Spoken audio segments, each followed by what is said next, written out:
Okay, let's set the scene. Imagine this. It's the morning of December 2nd, 1993, in Medellin.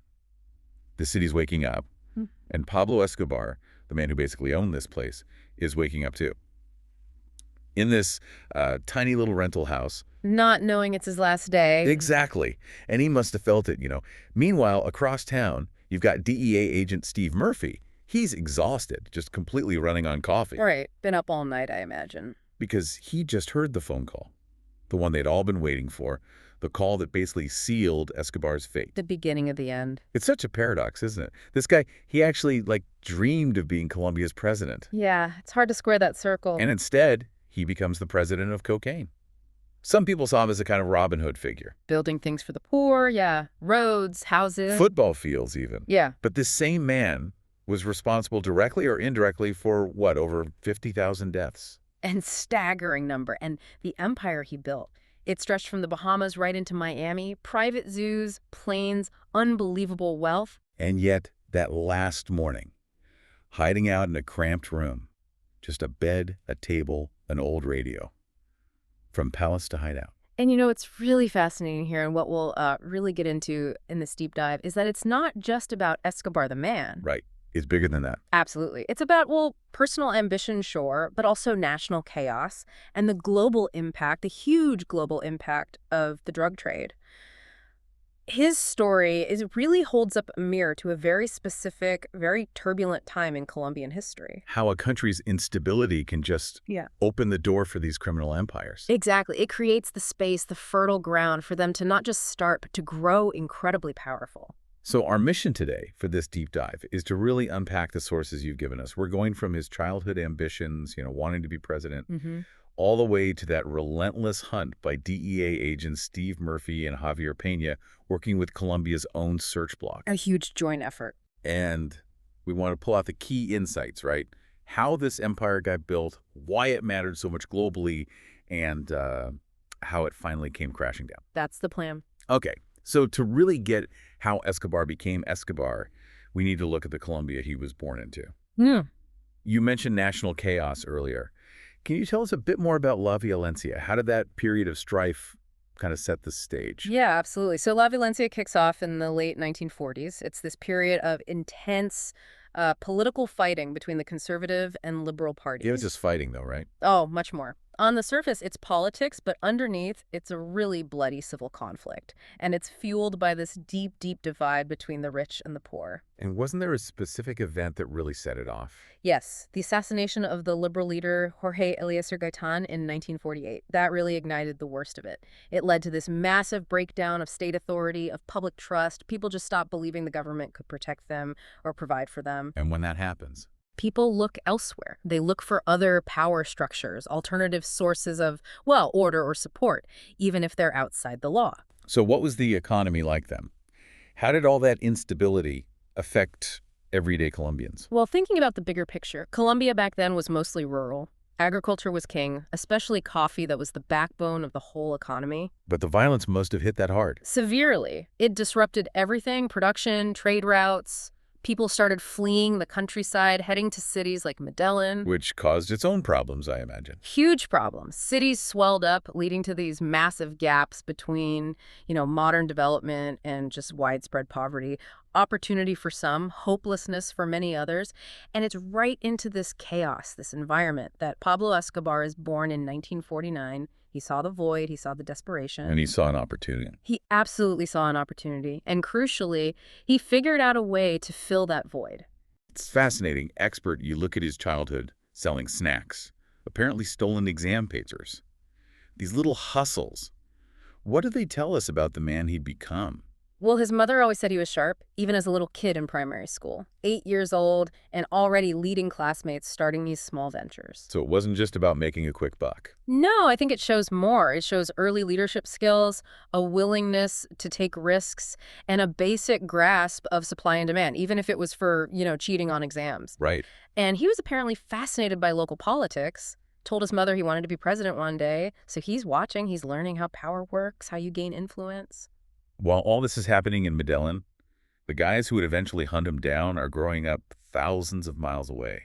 Tell us about Stephen Murphy and Javier Peña. That's right. So while Escobar's finding his feet in Colombia, over in the U.S., you have Stephen Murphy, born in 57, Javier Peña in 58.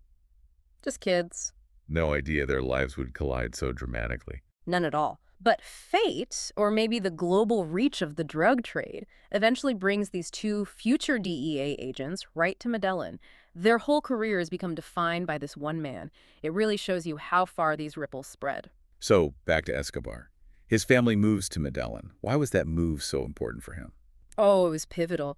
Medellin really showed him that stark contrast, the grinding poverty in the slums versus the just unbelievable luxury of the city's elite. And it put him in touch with the right or maybe wrong people. Exactly. New friends, guys who would later become part of his network. He clearly had leadership qualities even then. And crucially, he connects with his cousin and best friend, Gustavo Gaviria. And they start these little businesses together. Yeah, selling comics, exam papers again, even lending money at low interest in school. It was like his training ground. Honing his business sense, figuring out how to operate outside the lines, skills he'd later use, well, to devastating effect. So for a lot of young guys in Medellin then, especially from poor areas, it was kind of education or crime. Escobar, despite those early dreams of being president, he chose crime. How did he climb the ladder there? He started small, really small, stealing from tombstones apparently, then moved up to stealing cars, then smuggling contraband cigarettes were a big one early on. So learning the ropes of illicit trade. Absolutely. Learning routes, managing risks, dealing with customs, building that network of contacts.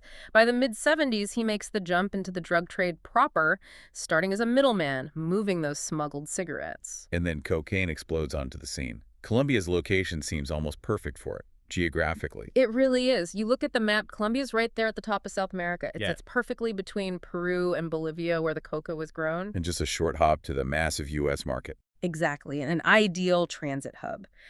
So when the cocaine market boomed, Escobar, who already had these smuggling networks in place, he saw the potential immediately.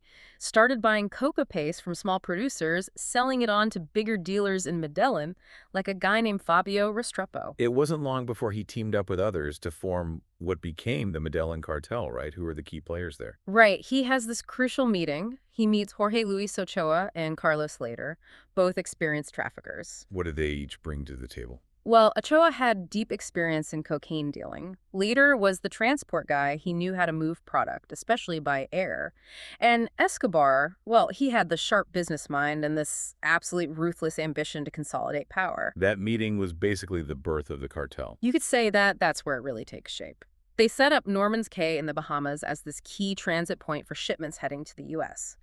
This was the real start of Escobar's cocaine empire, built on just audacious ambition. So, cartel formed. Escobar's ready to take charge. How quickly did he eliminate rivals and establish himself as the top dog? Ruthlessly and fast. In 1975, Fabio Restrepo, that major Medellin drug lord I mentioned, he's assassinated. And Escobar was behind it. Widely believed so, yes. Almost immediately after, Escobar basically seizes control and starts expanding rapidly, buying huge amounts of coca paste from Bolivia and Peru, setting up labs to process it, shipping it north. This is when the Medellin cartel's reign truly begins. And as the business grew, his personal life and wealth just ballooned, didn't they? Oh, absolutely. While the empire is growing, he gets married in 1976 to Maria Victoria Henao. She was quite a bit younger, only 15. They have 2 kids. And the money starts rolling in. Big time. By the late 70s, the business is just booming. He develops this incredibly sophisticated air transport system, hundreds of small planes flying drugs directly from Colombia to the U.S. Where were the main markets then? Mostly Los Angeles and Miami. And incredibly quickly, he gets control of something like 80% of the entire continent's cocaine market. 80%. Wow. That's staggering.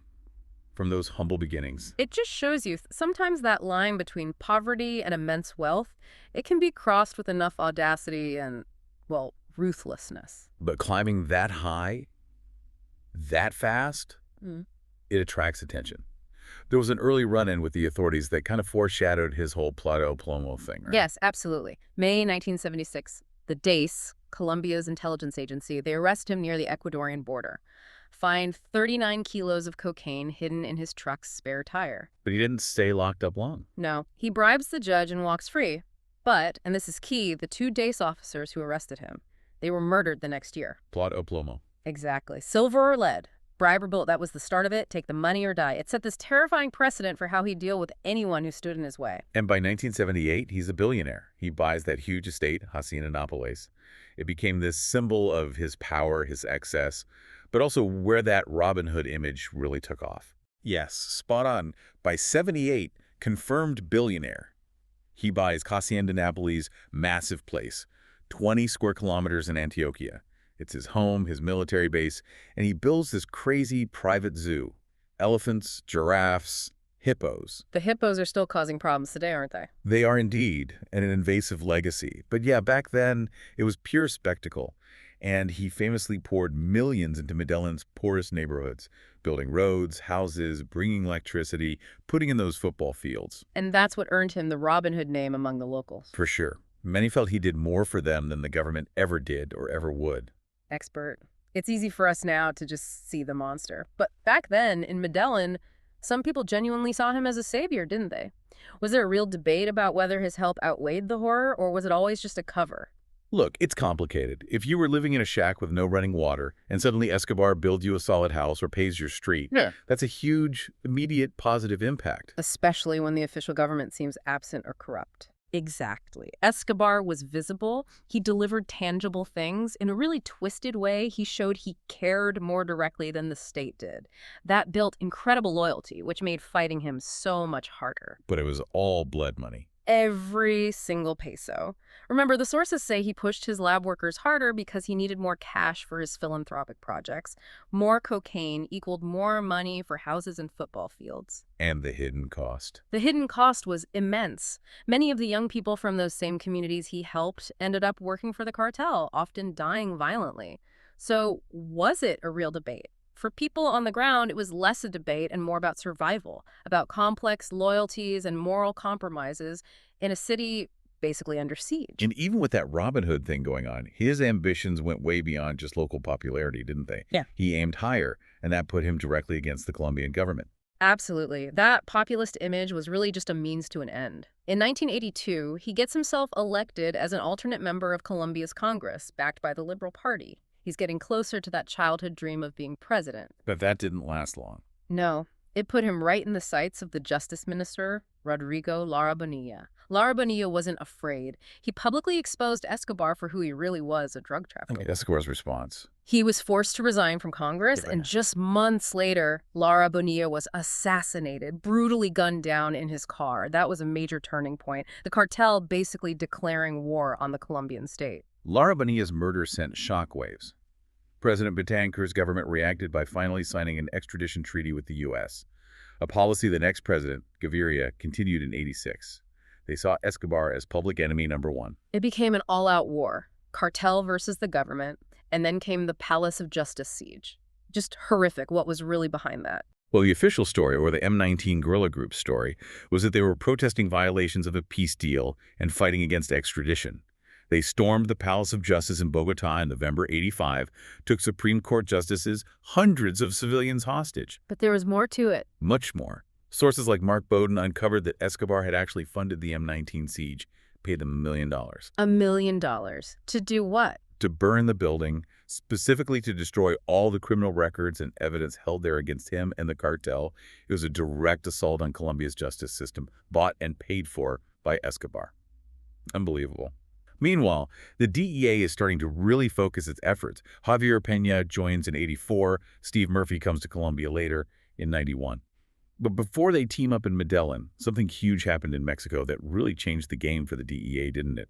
The murder of Kiki Camarena. Yes, that was horrific and absolutely pivotal. It changed everything about how the U.S. government under Reagan approached the drug war. What happened exactly? Kiki Camarena was a DEA agent deep undercover with the Guadalajara cartel in Mexico.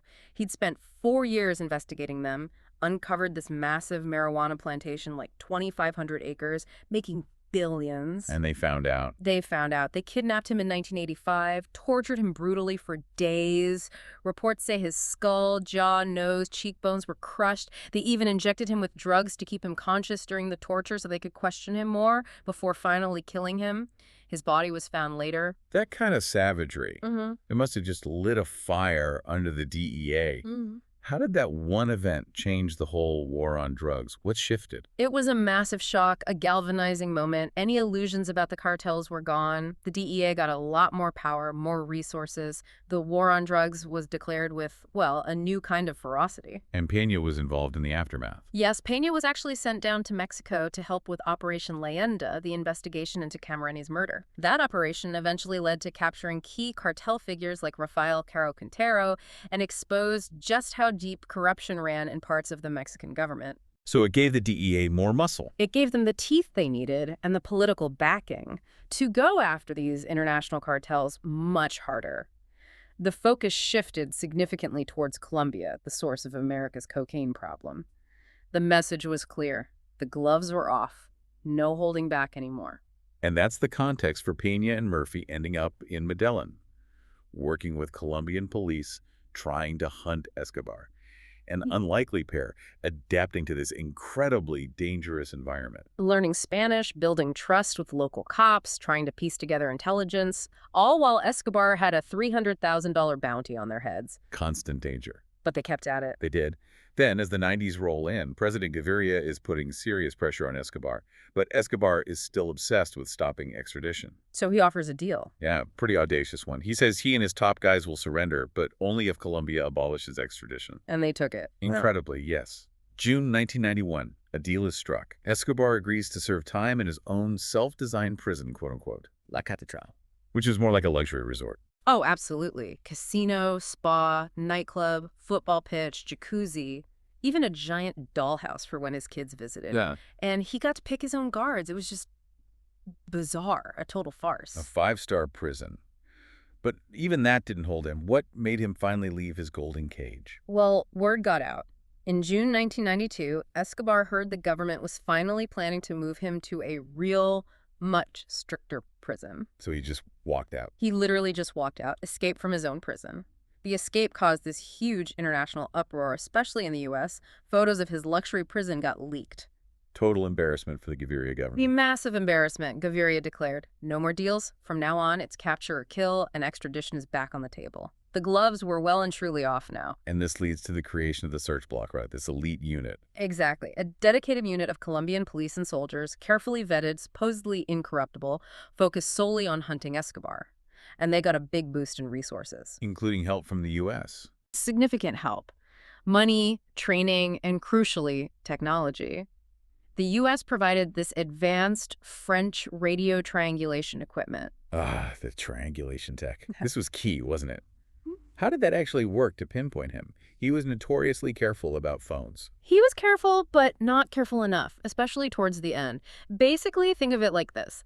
They had specialized receivers in, say, 3 different vehicles. Okay. When Escobar made a call on his radio phone, each vehicle could measure the signal strength. Knowing their own precise locations, they could use the signal strengths to draw intersecting arcs or lines on a map. And where the lines crossed? That's where the signal is coming from. Yeah. Boom, pinpointed his location. It turned his phone from a tool of command into a homing beacon. Every call became a massive risk. The net was tightening. With the government, the search block, the DEA, international pressure, Escobar's world started falling apart, didn't it? Completely. His labs were getting raided and destroyed. Money was drying up. Loyalty within the cartel started to crumble. People got arrested, killed, or just flip sides. Trust vanished. And the people of Medellin, that Robin Hood image. Long gone.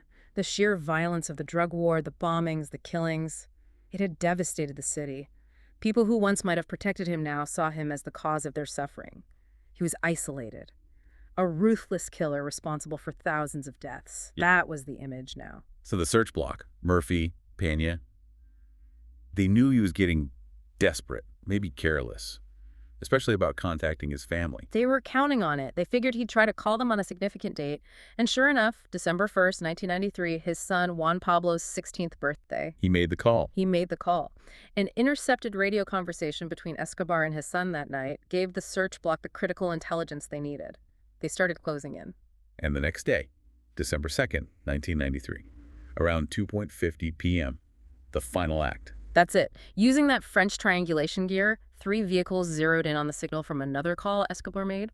Lieutenant Hugo Martinez, one of the key figures in the search block, was literally holding an antenna out of his car window watching the signal meter. And it peaked. An alarm goes off. The signal's strongest right here. They realize he's on the phone right by the second-story window of this ordinary house in a Medellin neighborhood.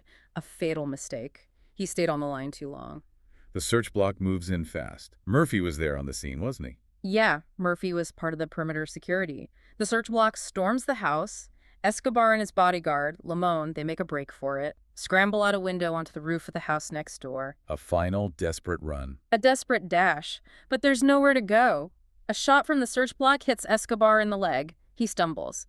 13 minutes after the raid started, another shot hits his torso. And the final shot. The final shot hits him in the head right near the ear. Pablo Escobar, age 44, is dead, lying there on an orange tile roof. Bearded, heavier, disheveled, a very different image from the powerful kingpin. The news must have just ripped through Medellin. Relief, joy, fear. Probably a mix of everything. Joy for some, maybe sorrow for others who still felt loyalty, but mostly, I think, a sense that a long, bloody chapter was finally closing. The city knew things had to change. His death was huge, obviously. But it didn't magically end the drug trade. Not at all. The Cali cartel largely took over. Other groups emerged. The problem shifted. It didn't disappear. But for Medellin itself, it marked a turning point, didn't it? A city known as the most dangerous place on earth, starting a very slow, painful path towards healing. Absolutely. A long and difficult path, but a turning point nonetheless. And if we zoom out again, think about that broader picture, the economic devastation caused by the drug trade. It wasn't just Colombia suffering. It hit consumer nations like the U.S. just as hard, maybe in different ways. Hosty, when you talk about that economic impact, it's almost hard to wrap your head around the scale, right? How did this dirty money really twist things? It's staggering, really. You mentioned Medellin in the 80s generating more drug money than huge corporations like Coca-Cola or Microsoft combined. Think about that flood of illicit cash. What does that do to a national economy? It poisons it. In Colombia, traffickers laundered billions through local banks. That causes massive inflation, makes the currency unstable. It wrecks the legitimate economy. And it pulls people away from normal jobs. Completely. Farmers who used to grow coffee, Colombia's pride, its main legal export, suddenly realized they could make 10 times more money growing coca. Yeah. So they switched. Legitimate industries withered. The country became dangerously dependent on this illegal trade. And what about the U.S. side? The consumer end? Well, cocaine wasn't just a street problem. It infiltrated businesses. You had executives getting hooked, employees spending their paychecks on drugs. Productivity tanked in some sectors. Plus the social costs. Immense. Healthcare costs for addiction treatment skyrocketing. Prison populations booming because of drug-related crime.